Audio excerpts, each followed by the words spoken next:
প্রথমবার আইসিসির পূর্ণ সদস্য কোনো দেশের সাথে সিরিজ খেলার সুযোগ হয়েছে যুক্তরাষ্ট্রের। আর এতে তারা গড়েছেন ইতিহাস। যুক্তরাষ্ট্রের ইতিহাস গড়ার দিনে লজ্জা ডুবেছেন শান্ত সাকিবরা। 3 ম্যাচ সিরিজের প্রথম ম্যাচে বাংলাদেশকে হারিয়ে চমক দিয়েছিল যুক্তরাষ্ট্র।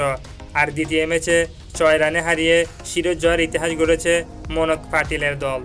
তাই তো ম্যাচ শেষে নিজেদের ব্যর্থতা স্বীকার করা ছাড়া আর কিছু করার ছিল না নাজমুল হোসেন শান্তর। 6 রানে হার নিয়ে অধিনায়ক বলেন, খুবই হতাশজনক। মাঝের ওভারের মধ্যে আমরা উইকেট হারিয়েছি। আমার মনে হয় এই জায়গায় আমরা ম্যাচটা হাতছাড়া করেছি। শেষ 24 বলে জয়ের জন্য বাংলাদেশের প্রয়োজন ছিল 26 রান, হারিয়েছিল 5টি উইকেট। ব্যাটিং ব্যর্থতা নিয়ে শান্ত বলেছেন, এটা আসলে দক্ষতার ব্যাপার নয়, আমাদের মানসিকতা বদলাতে হবে। আশা করছি প্রথম 2 ম্যাচের চেয়ে ভালো কিছু পরের ম্যাচে দেখাতে পারবো। সত্যি কথা বলতে আমরা ভালো ক্রিকেট খেলিনি, তবে আমাদের হাতে আরও একটা ম্যাচ আছে। আমাদের ভালো পরিকল্পনা করে আসতে হবে। আশা করছি ভালো ক্রিকেট খেলতে পারবো।